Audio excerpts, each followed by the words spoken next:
tout le monde, j'espère que vous allez bien. Je suis très contente de vous retrouver dans ce tuto make-up pour tout simplement le maquillage que vous n'avez pas arrêté de me demander. Donc le make-up que je porte très souvent dans mes dernières vidéos. Je commence par le teint comme dans presque toutes mes vidéos en mélangeant en fait un peu d'accord parfait highlight liquide et mon fond de teint Double Wear d'Estée Lauder. Le combo est parfait pour moi puisque le fond de teint Estée Lauder a une tenue exceptionnelle mais un rendu plutôt mat, alors que l'accord parfait va rajouter en fait du côté lumineux au fond de teint et le duo est parfait. J'applique ma base à paupières de chez NYX, comme d'habitude la même en texture crème. Par-dessus, je vais venir appliquer un fard beige de la palette Coco à Blend puisque c'est celle que je vais utiliser tout au long de la vidéo, et je vais utiliser du coup le fard Bitter Start, le beige qui va vraiment unifier toute ma paupière. Par-dessus, je viens appliquer le fard Substitute for Love qui est le parfait fard orangé pour créer un effet fumé et des transitions.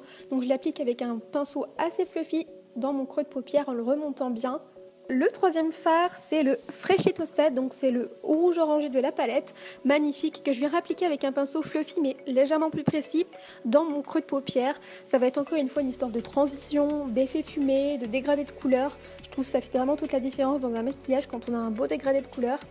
Sur ma paupière mobile, je vais appliquer le fard Pur Ganache qui est un fard bronze, je dirais bronze doré, que je viens appliquer dans le coin externe et dans le coin interne simplement. Je laisse le milieu libre de la paupière et par-dessus je vais appliquer le fard Subtone Blend qui est en fait un marron avec plein de jolis reflets, et grâce à cette superposition de couleurs je vais vraiment obtenir un joli fard marron bronze.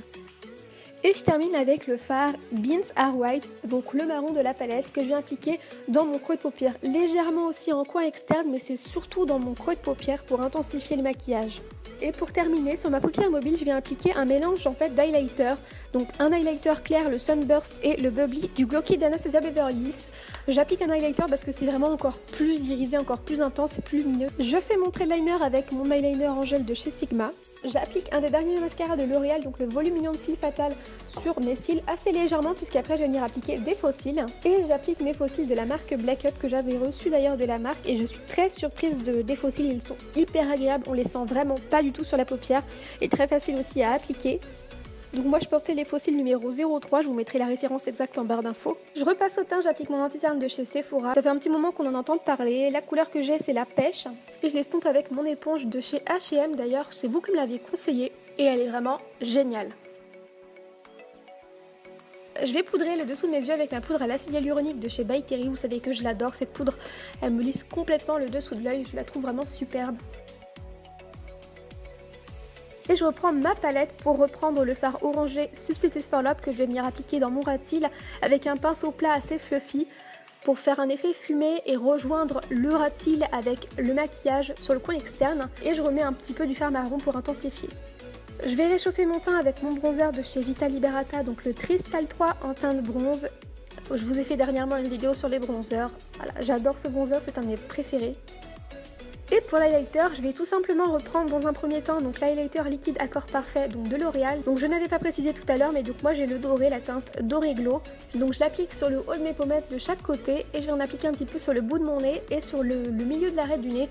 C'est vraiment un highlighter du tonnerre. Il n'a vraiment rien à envier je trouve à d'autres highlighters puisqu'il est vraiment pigmenté et très joli. Et pour illuminer l'arc de Cupidon et le coin interne de mes yeux, je vais appliquer l'Accord Parfait toujours de L'Oréal mais en version poudre, dans la teinte toujours Doré Glow. Pour le côté boning, j'ai appliqué un blush rosé de la palette Sugar and Spice de Makeup Revolution. C'est un de mes blushs préférés, il est hyper joli. Et pour les lèvres, je vais dans un premier temps appliquer un rouge à lèvres de chez Urban Decay dans la couleur Love Light. Un magnifique rouge à lèvres avec plein de jolis reflets. Et par-dessus, pour encore plus illuminer, j'applique le brillant à lèvres Lab Shine de la marque Makeup Forever dans la teinte S20. Et je termine en fixant mon maquillage avec la brume Makeup Forever. J'espère que ce tuto vous aura plu. Je suis désolée pour ma voix, je sais pas si ça s'entend mais je parle du nez. J'en ai marre d'être malade. J'espère que la vidéo vous aura plu encore une fois. Je vous fais des énormes bisous et à très vite.